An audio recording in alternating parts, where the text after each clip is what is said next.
Bueno, muy buenos días para todos. Yo aquí le usurpé el micrófono a Raúl, pienso yo que será con esto, ¿no? Vamos a ver. Bueno, es un gusto para mí estar aquí nuevamente este año para dar una charla. Esto no va a ser estrictamente una conferencia. Si recordamos la conferencia, por ejemplo, del año pasado, yo le ilustré con Biobío, estuve leyendo algunos fragmentos. Este año lo que quiero hacer es una charla, un recorrido por el cuento latinoamericano. ¿Y cómo surgió esto? Cuando hablaba con Raúl sobre qué hablar, hace 2 años, muchos de los que están aquí lo recordarán, estuvimos hablando una conferencia titulada Cadencias que el aire dilata en la sombra. Ese verso de la rima 1 de Becker, ustedes lo recordarán. Yo soy un himno gigante y extraño que anuncia la noche del alma una aurora, y estas páginas son de ese himno, cadencias que el aire dilata en la sombra.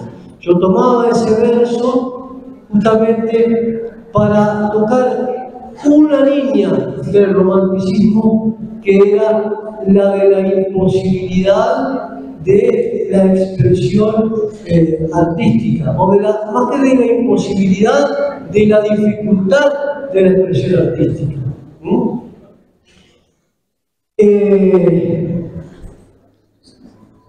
ahí estudiaba a Goethe, las cuitas del joven Werther, a Keats, a Baudelaire y a Becker, y salvo Goethe eran prácticamente todos poetas, ¿no? Y el año pasado, ustedes recordarán, hablamos sobre la conferencia titulada Las otras realidades de la ficción, sobre la literatura utópica, la literatura distópica y la literatura ucrónica.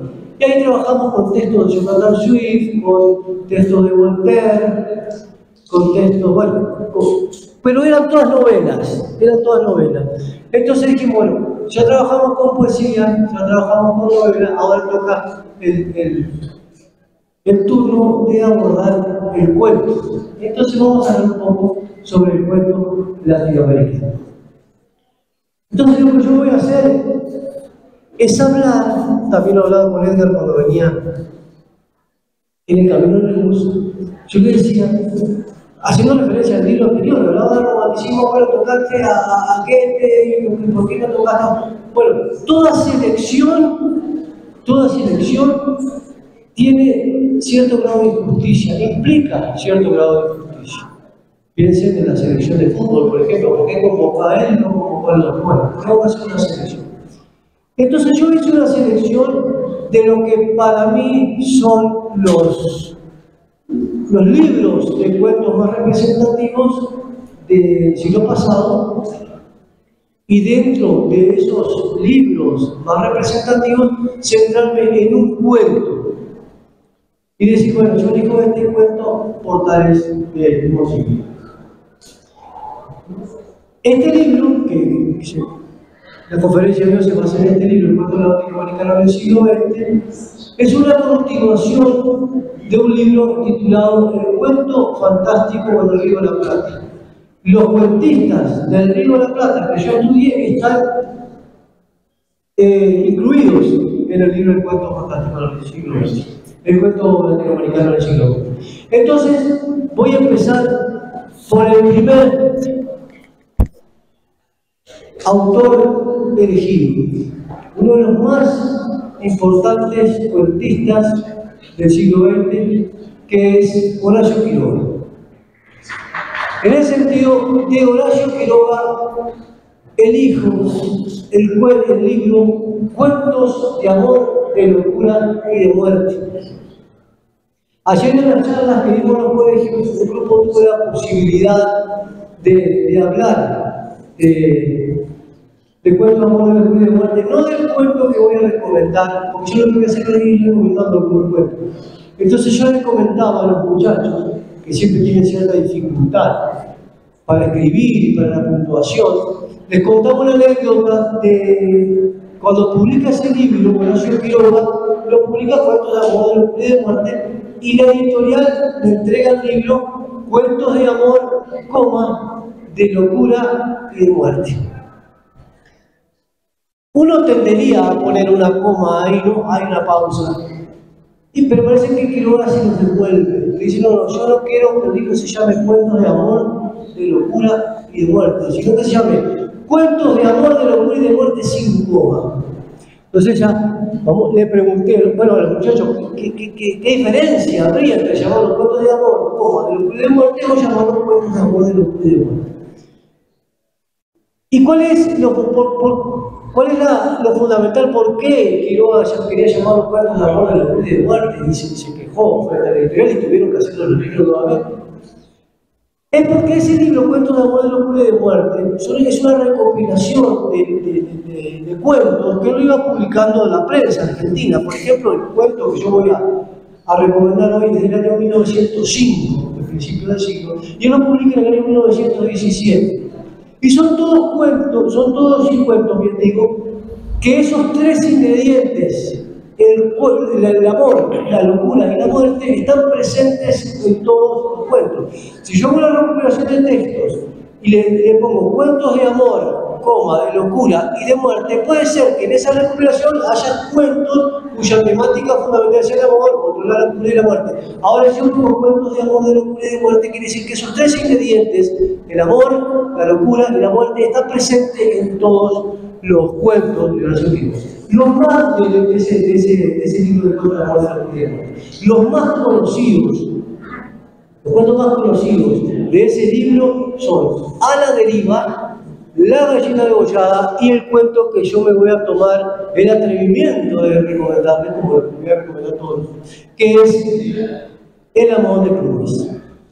El almohadón de plumas es un cuento fundamental en la historia de la cuentística latinoamericana. ¿Por qué? Porque es un cuento que va a funcionar como una bisagra entre lo que es la literatura regionalista, la literatura criollista, la literatura de características realistas y la literatura de características fantásticas, que tan importante es en el Río de la Plata con exponentes como Horacio Quiroga, Feliberto Hernández, Jorge Luis Borges, Cortázar, entre otros. La historia de El almohadón de plumas es la luna de miel de una pareja, la convivencia, los primeros meses de convivencia de una pareja constituida por Jordan y Alicia. Se nos describe como dos personas muy distintas, luego repara esos rasgos afropélicos y entopélicos, ya todo tiene, él es alto, él es de carácter duro y ella es tímida, y se aman mutuamente, pero en determinado momento Alicia cae en cama, cae enferma, y empiezan a ir los médicos, la empiezan a examinar y no encuentran la raíz de esa enfermedad. Pasa el tiempo y llega un momento que ya Alicia, después el médico no logra saber en qué radica la enfermedad, le manda a cama, reposo absoluto, y Alicia se muere. Una vez que se muere, la sirvienta entra a la habitación y cuando va a arreglar la cama, el almohadón ve que pesa mucho, el almohadón de plumas pesa mucho, y lo levanta y junto con Jordan lo cortan, y de ahí, de adentro de las plumas del almohadón sale un animal monstruoso que en 5 días y en 5 noches le había chupado la sangre a Alicia y la había matado. Al final de este cuento hay un párrafo que dice: estos parásitos diminutos en el medio habitual suelen adquirir en ciertas condiciones proporciones enormes. Les gusta mucho la sangre humana. Esa que es como una explicación casi científica del modus operandi de este animal, es justamente porque Quiroga ahí lo que está haciendo es estar rompiendo con la verosimilitud. Y que en eso radica el cuento fantástico. El cuento fantástico que va a venir después de Quiroga. Quiroga es el puntapié inicial.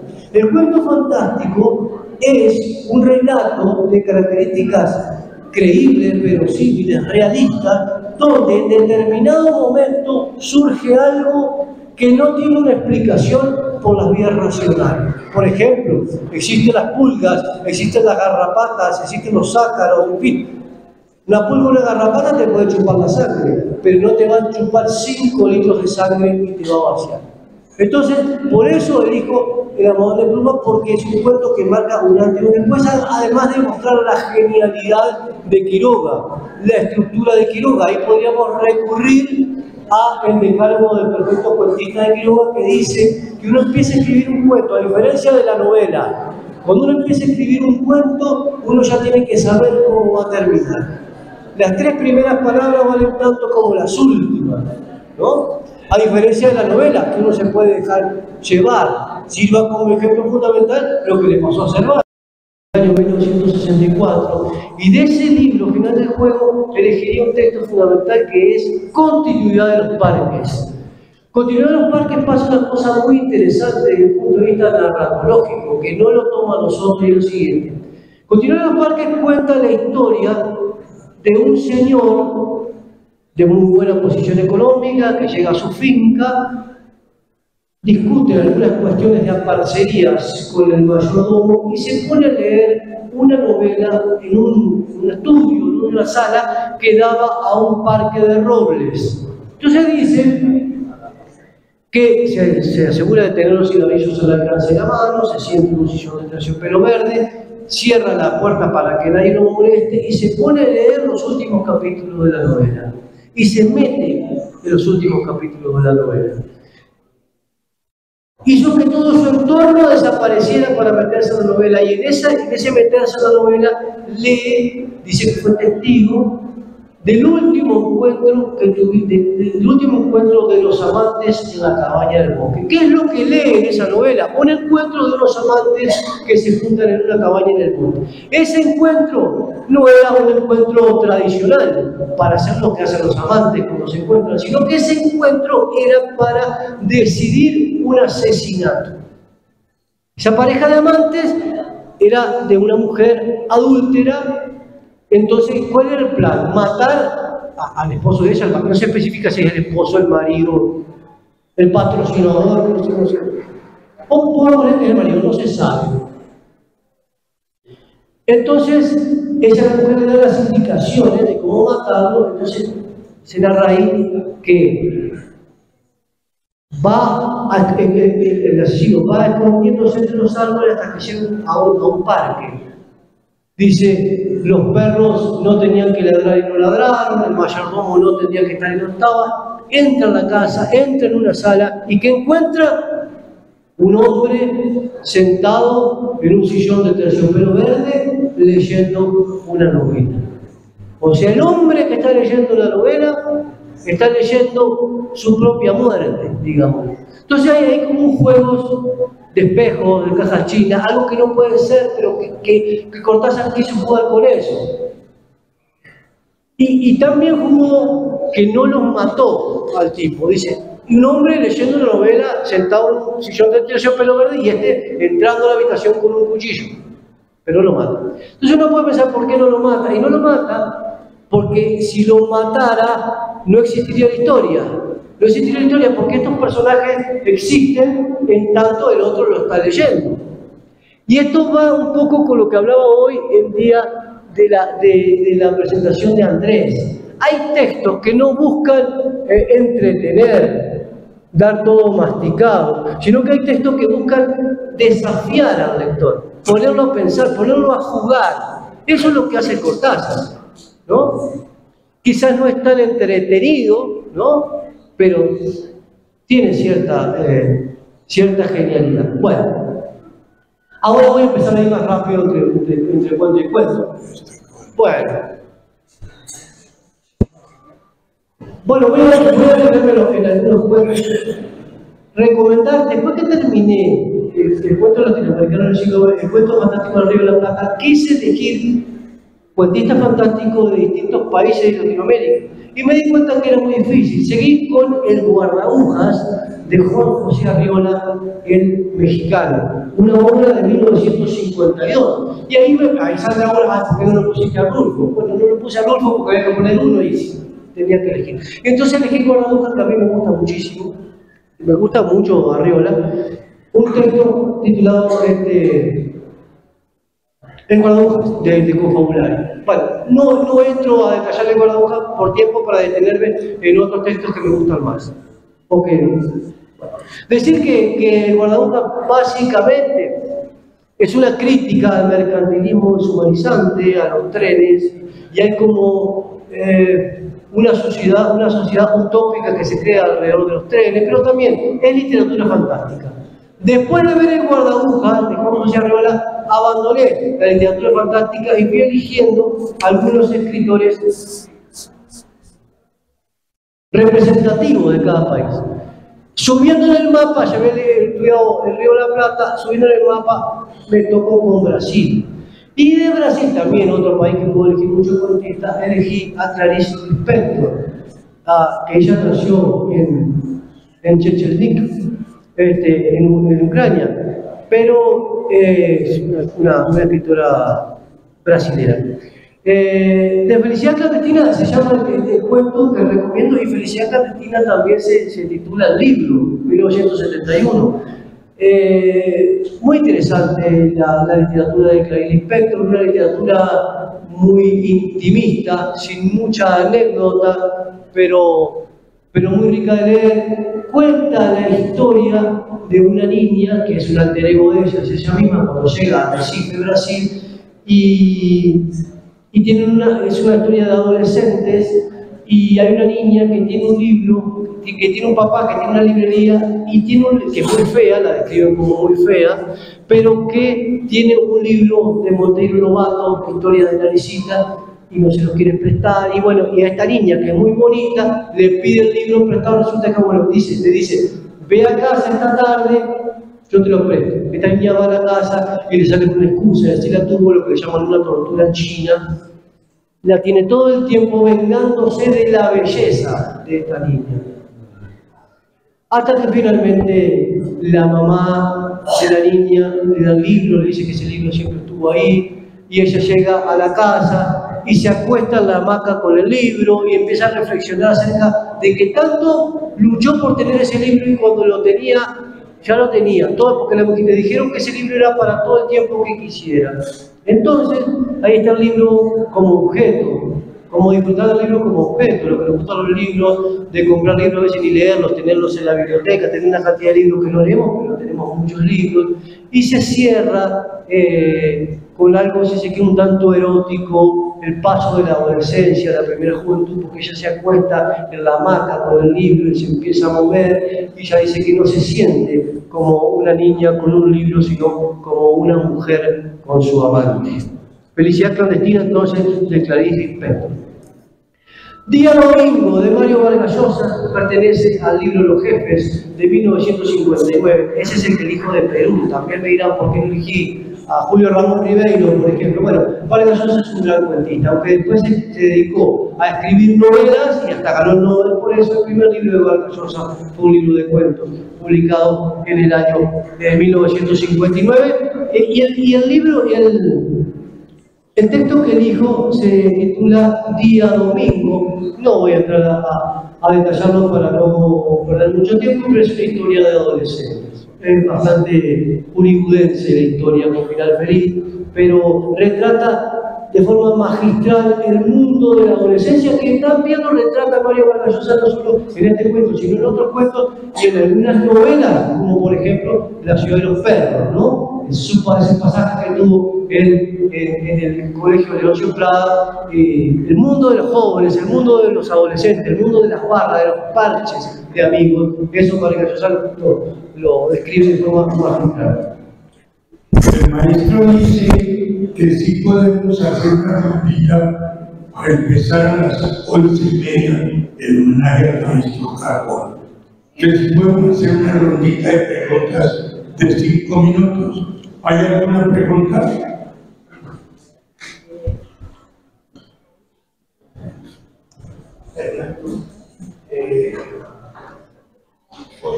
decir que la forma de que yo cuento está como en un desflorecimiento, como en un anquilosamiento, especialmente en Latinoamérica.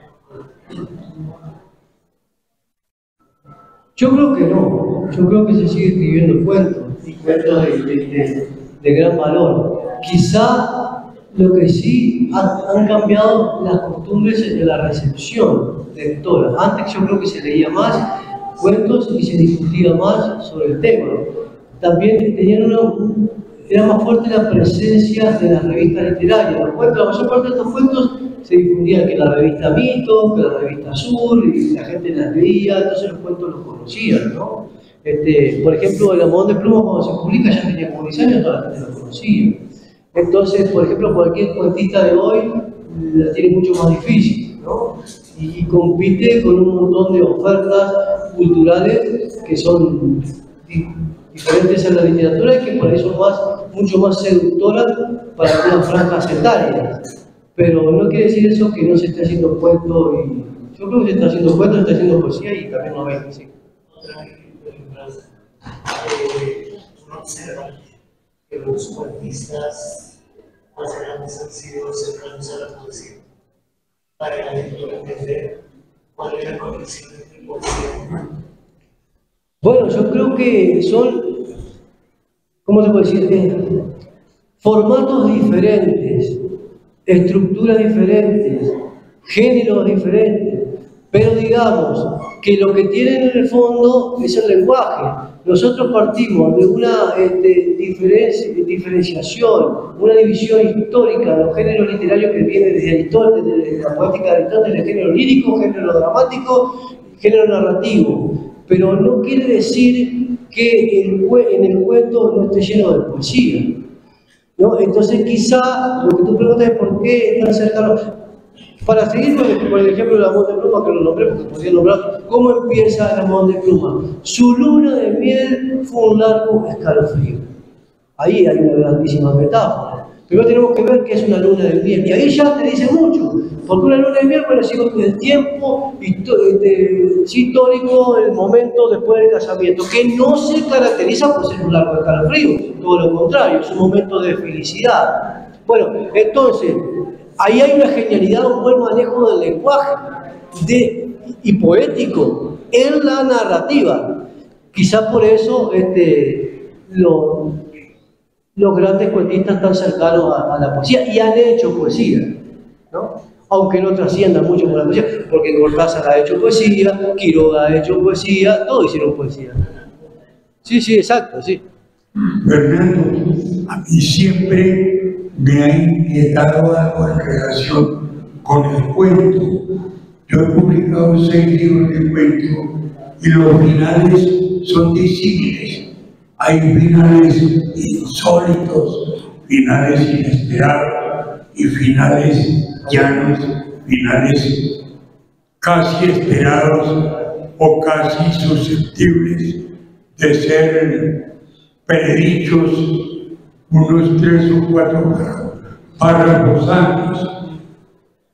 Tengo un cuento quizá es el cuento con el final más insólito de todos los cuentos que yo he escrito, y es que un personaje comete unos delitos contra el erario. Tiene que huir porque lo descubre la Fiscalía, la Procuraduría, la Contraloría, todo lo descubre y ya lo van a capturar. Entonces vende lo que puede, realiza y se vuela a otro departamento. Compra una finca en tierra caliente, con vacas, con lagunas, con peces, con muchas cosas, y se va a vivir con las cosas.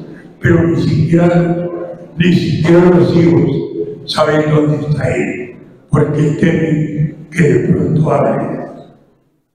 El día que cumple un año, se sale al pueblo vecino, dice eso, ya la policía se olvidó de mí. Se va a misa, es un señor muy católico, está frente a la iglesia esperando que den el último toque para la misa de 12. Cuando siente una mano aquí en el hombro, una voz masculina, le dice: Señor. El tipo voltea a mirar y es un policía. El tipo cae, va pasando un médico, lo toca, lo palpa, lo ausculta y dice: no, el hombre está muerto. Murió por un ataque fulminante. Llega el sargento: ¿usted qué le hizo a este hombre? ¿Usted lo mató? No, mi sargento, yo no lo maté, yo no le hice nada, yo solo venía a preguntarle la hora. Entonces son finales que uno no se espera. Yo solo venía a preguntarle la hora, pero hay finales planos. Usted habló de Rulfo, y Rulfo en su libro Ya no hay llamas no tiene cuentos así con esos finales insólitos.